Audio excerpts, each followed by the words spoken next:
there, I'm Angela. Welcome to another episode of Hashtag Friday Sews. Hi y'all, thanks so much for tuning in. I hope you're having a great weekend. If you're new to the channel, thank you so much for stopping by. I'm so happy that you're here. And if you've been hanging out with me for a little while now, thank you so much for coming back. I love chatting with you guys. I love Friday Sews, even though sometimes I miss a week here and there or more. It's still fun to get back to it and just catch up with each other. So I'm going to share with you guys a little bit about what I've done in my sewing room this week and talk a little bit about how life is gone. And I hope that you will do the same in the comments below. Let me know how your week went. I love the comments. I love chatting with you guys. It's kind of the thing that makes this a two-way interaction, if you will. So let's get right to it if you're ready. So in the sewing room, I have made, reach down here and grab this, I've made a little bit of progress on my glissando skirt. And when I say a little, I mean just a little.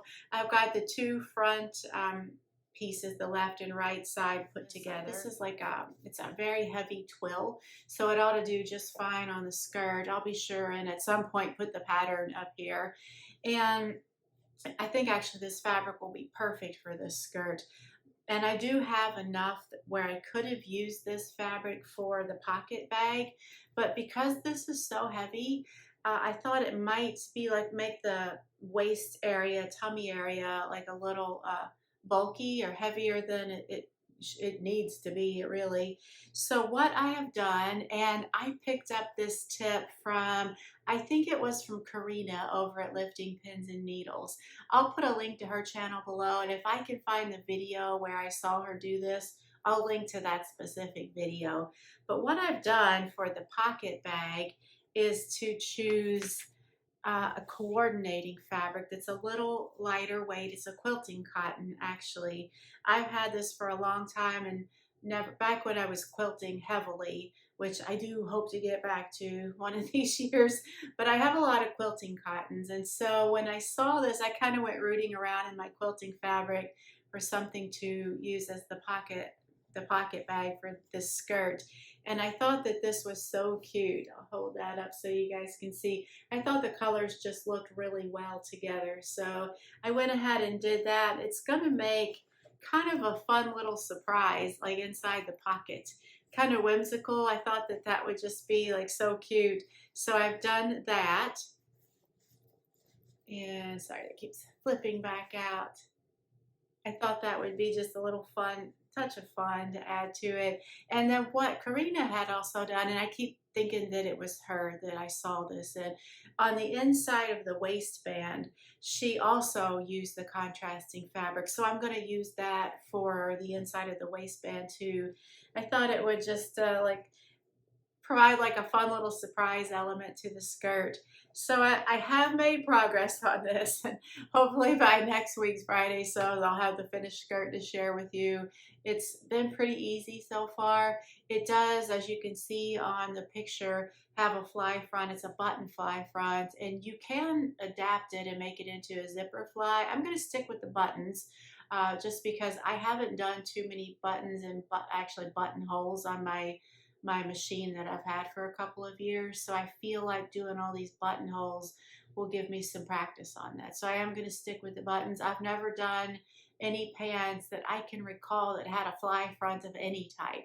So that'll be a new technique to learn, and I'm really looking forward to upping my skills at least a little bit. And other than this, I had to stop by Joanns yesterday, Friday. So actually what had happened was I was off work yesterday, and I was meeting up with an old friend of mine at her new house.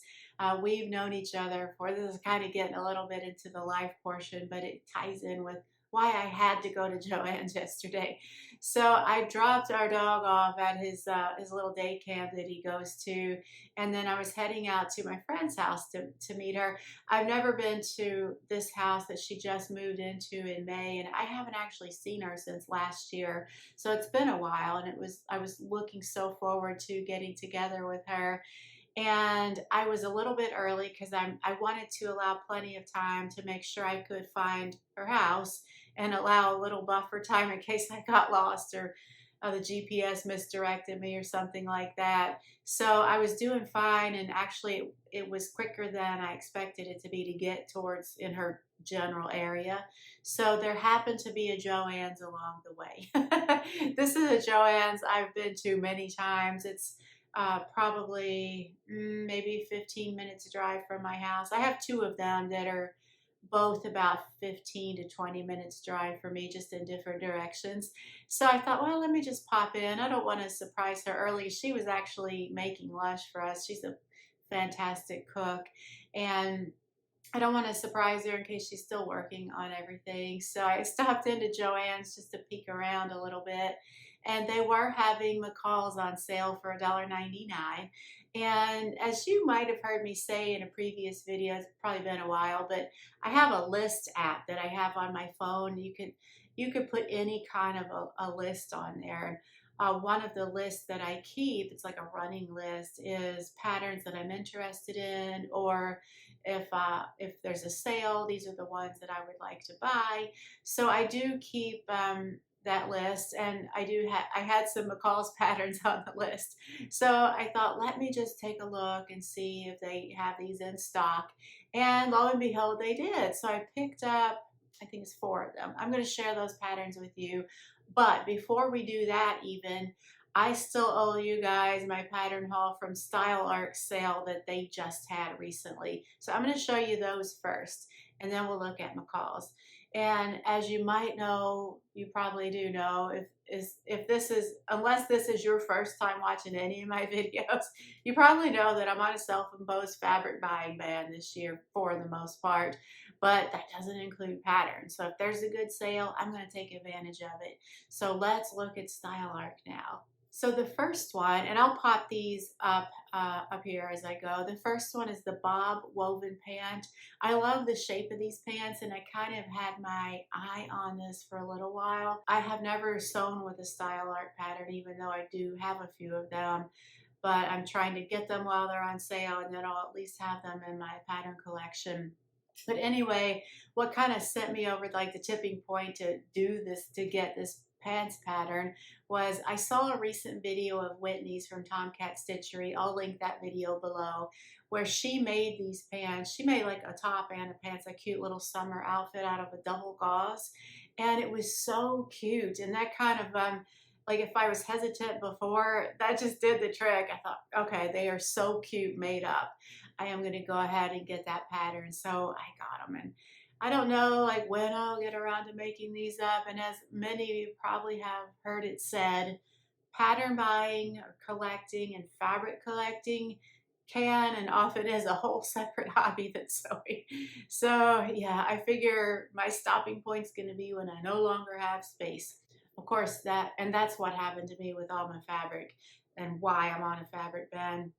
Of course, PDF patterns are easy to store. Well, until you print them out, and then you run into a whole other space issue, but we'll worry about that later. The second one that I got is the Abby cardigan. I'll put the picture up here. So this calls for a jersey knit fabric, and this type of cardigan in either a thin to medium weight jersey. I wear these so much, but I've never made one, even though I have a couple of cardigan patterns. I did buy this because I pretty much, from spring through, let me back up. So from fall through late spring, I live in cardigans, and usually I'll wear a sleeveless top, like a tank top, and then a lightweight cardigan over it, except for during the very coldest parts of winter, then I might wear a sweater knit cardigan. But most of the cardigans that I have and love are this exact thing. So I went ahead and got that, and I do have some jersey knits in my stash that will be perfect for this. So the next one is the Floating Fran cardigan, and this one kind of makes me think more of a vest than a cardigan, maybe just because it's sleeveless. I've always kind of thought of cardigans like one of their defining characteristics or features is that they have sleeves, but maybe that's not true. Either way, I think that this will be a great layering piece. And the fabrics that it called for in the description were jersey or any kind of a knit with spandex that's soft and drapey. So I think this would be a great layering piece. I can see wearing this a lot, even over like a long sleeve top, maybe a long sleeve t-shirt or something like that. And if you've ever ordered from Style Arc, then you might know that if you buy a PDF pattern, and there might be a threshold, like you might have to buy a certain amount, but they give you a free PDF pattern, and they usually have a selection of 2 that you can pick from. So I did get to take advantage of that freebie, and the one that I got was the Ines knit dress, and it calls for a stable or heavier weight knit. So I would think, I think it gave some examples in the description, but I didn't really memorize those, but I think like Ponte, maybe even gabardine, something like that. I'm not sure if I'll ever make this pattern. I went ahead and got it because it was free and it's not taking up any space right now. It's just a PDF file on my computer and my storage, so why not? Maybe I'll make it. I'm not sure. It's not necessarily my style, but it's kind of cute. And that's my Style Arc pattern haul. Do you guys like Style Arc? Have you sewn with them before? Let me know. I'm curious to know how it went. I've heard a couple of people say here on YouTube that the instructions can be a little not robust, not perfectly clear, but that they are getting better about that. But I think that if you've done like any sewing, garment sewing at all, you probably would be able to figure it out, unless there's some tricky bits or details about it, or maybe some techniques that you haven't done before. We'll see. I might have to incorporate one of these Style Arc patterns into my capsule wardrobe, which I will get back to once I finish this skirt and the top to go with it. And maybe one other thing. I will get back to my capsule though. I want to have that finished at least by, I kind of keep pushing it back, by end of September. And I feel like I can do that if I just put the pedal to the metal, so to speak. And now if you're ready, we can look at McCalls. This whole episode's like a big pattern haul, so I hope you guys don't mind. The first McCalls that I have is M8421, and it's a set of scrubs. And what I liked about this is that these are actually knit. It's meant for knit fabrics. I'll show you the line drawings. I hope that's showing up there.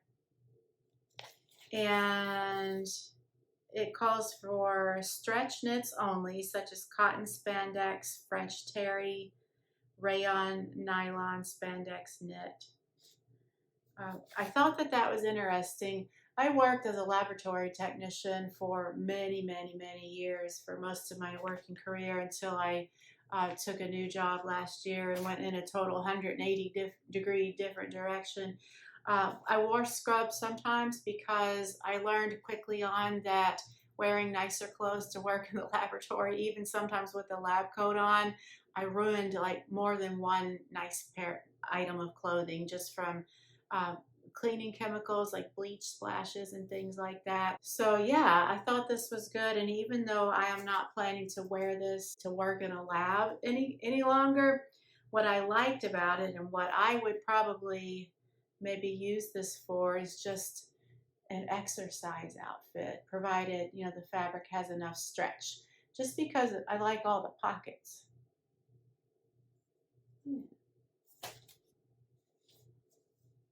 Next up is M8368, and this one actually is an exercise outfit, and what I love about it are the pants, specifically this View E. Get that in real close. I like the waistband detail on that, and I like the flared leg. I could see wearing these for yoga or something like that. Show you the line drawings. And fabrics called for, this will probably be a no-brainer, but stretch knits such as athletic knits, cotton knits, and rib knit. I'll show you one more time. I like the top up here too. I think that's kind of cute, but I can't see myself wearing that to an exercise class just because I don't want to show like my tummy area. But I thought the pants alone were worth it. They're so cute. And next up is M8284. And what I love about it, actually the only one that I love on the options here are the dress that the model's wearing. I love that so much. I like the collar. To me, for the other options, I feel like that the collar is just a little too ruffly for my taste, but I like that long pointy collar that on the main one here. And the buttons down the front, and it looks like it's kind of, I'll check the fabrics here in a second, but it seems to me like it's drapey and like a fluid fabric, maybe even a little swingy there towards the bottom, or it could be that, okay, that's like a little flounce there. It's an extra piece on the bottom. I'll show you the line drawings here in a second. The fabrics are cotton blends, poplin, challis, crepeback satin. And the view that I'm wanting is C, and that looks like that is an extra little sewn on flounce down there at the bottom. I thought maybe it was cut on the bias or something, but I don't think that it is. I'll show you the dress one more time. I like that little detail there at the bottom of the skirt. And the next one is a pattern that I already have, and I've cut into it. And I didn't trace, I've made this pattern and I liked it, but I didn't trace it. So I've kind of like ruined it for cutting out any of the other sizes. So I just picked up a second one. And the view that I had made was view B, only that the model's wearing, only in a shorter version. Not as short as this. I kind of had enough fabric to go in between lengths. And I'll put a link to that video either somewhere up here or in the description box below. But I loved it so much, and I thought if my size ever changes and I want to make it again. So I'm not comfortable enough altering sizes, especially like for some things it's pretty straightforward, but when you're getting into like long sleeves and where the sleeve meets the shoulder, I would rather just buy another copy for $1.99 than to try to get into all that. And I know that's another skill that I need to work on as a sewist or as someone who wants to become more proficient in sewing. So, but for now, I thought for $1.99, I really liked it, so I just got us another copy of it. I heard Mimi G say once on one of her videos that she got asked whether this was a couple of years ago, so I don't remember which video, or I'd point you to it. It was kind of when I was getting back into garment sewing, I think it was probably late 2019, early 2020. And she said that she didn't trace pattern. People ask her if they should trace patterns, and she said that she never really bothered to trace patterns because it took too long, and she could always pick up another copy for $1 or a dollar or two whenever they go on sale. And I thought there's something to be said for that. But then on the other hand, these are kind of thick, and if I'm worried about how much space I'm taking up, having two of the same, you might run into a little bit of space issues there with storage. But either way, personal preference. And one more like little extra bonus to show you guys. I did take a look at the patterns of New Look that are kind of on the, I don't know if it's like this at all, Joanns, but they have New Look along a wall, like out in display, not in the pattern cabinet. So you just have to look at the whole wall and pick out which one you want. And one thing that kind of drives me crazy is that at least the Joanns that are close to me, they don't have them in numerical order. So if I look at the pattern catalog and look online and find the pattern number, I have to look at like the whole wall and just search and try to identify by image. There might be a system there, but I'm not sure. No one at Joanns has ever been able to like point me to a system that, oh yeah, here's how you find the number you're looking for. It's just, you just have to look. So I wasn't looking for any New Look patterns, but this one kind of caught my eye. It's a skirt pattern. I like view A. I'm not sure if I care for view B with that asymmetrical, but I do like A quite a bit.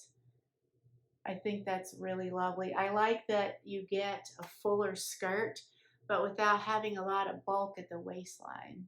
That's what I loved most about it and why I got it. And for fabrics, It has a lot of suggestions. Batiks, challis, charmeuse, chiffon, cotton lawn, cotton types, crepe de chine, gauze, silky types, and voile. And let me show you the line drawings. Pretty simple. Seems pretty versatile with all those fabric options there. So that's my pattern haul this week, and it's pretty much all about the patterns this week, except for, making some progress on my skirt. And in life, I did meet my friend, like I told you. So I worked with her for, gosh, a long time. I was at the company where we worked together for 18 years. We worked together almost that whole time. She retired maybe a year or two, maybe two before I quit last year. So we worked together for a long time. Some of those years I actually worked for her. She was my manager when I was working in the lab, actually, until I took more of an administrative role there. We see each other now. Gosh, not enough. It's hard to connect with people. We all have so much going on in our individual lives, but it was so good to see her. And she, like I mentioned earlier, loves to cook. And even when we work together, she would bring in things for me to try just because I'm primarily vegetarian and actually primarily plant-based vegan. I'll have cheese every so often, and once in a great while I might eat tuna fish, but by and large I'm vegetarian, vegan. And she liked, even though she wasn't vegetarian, she didn't eat a lot of meat. So she would make up these very delicious vegetarian dishes, and her family wasn't crazy about it. So she would bring it in and we would have lunch together, and it was so good. So she made lunch for us. She's still a great cook. It was so good to see her. Her new house is really cute. It sits on a lake, so that was nice. We got to sit out on her back deck and enjoy the lake scenery, and we saw a mama duckling with 4 babies, which was really cute. And other than that, I am harvesting tomatoes finally. They're getting ripe enough to be picked. And that is like one of the highlights and like blessings of summer for me as a gardener, getting to make tomato sandwiches with homegrown tomatoes. There's nothing like it. I have a couple of different variations of a tomato sandwich that I make. If you're interested, I'll put the recipes below, and they're not really even recipes. I'll just tell you the ingredients, and they're just sandwiches. You stick them together and eat it. It's not an elaborate recipe, but one of them, and I'll put what I use below so you don't have to write it down. I take an everything bagel and I toast the halves, and then once it's finished, just for maybe 2 or 3 minutes, enough to get it kind of crispy, and then I'll put a layer of red pepper hummus on. Then I'll put 1 or 2 slices of tomato, and then a couple of slices of pickles, like the thin pickle chips. And that's the sandwich. That's it. And it's so good. I love it. And then sometimes I'll do my vegan version of a BLT. And this one is not quite as healthy because it uses like fake bacon. And I found like in our household, the bacon, when I do eat like the fake meats, I have different preferences for each thing. So for bacon, MorningStar makes a good bacon substitute, and you can stick it in the microwave for one minute, minute and a half, and it'll get nice and crispy. So I can still have an old-fashioned BLT and still be vegan. So I'll take, I do it on an English muffin because just for lower calories. And I'll toast the halves of the English muffin just for a couple minutes, and I'll put just a thin layer of Vegenaise. I think that's a product by Follow Your Heart brand. So I'll spread that on 1/2 of the English muffin and put either 1 or 2 slices of the Morningstar bacon on, and then the tomato, and then the other half of the English muffin. And it's so good. Oh yeah, and sometimes I'll actually put like a slice of like a lettuce leaf on there if I want to do true BLT style. And I don't do these very often just because they're not, like, all those artificial things aren't the healthiest. But when I'm craving like that old-fashioned BLT flavor, this is a really good substitute. So just throwing it out there in case you're interested. I know BLTs are pretty big here in the US. Are they in other countries?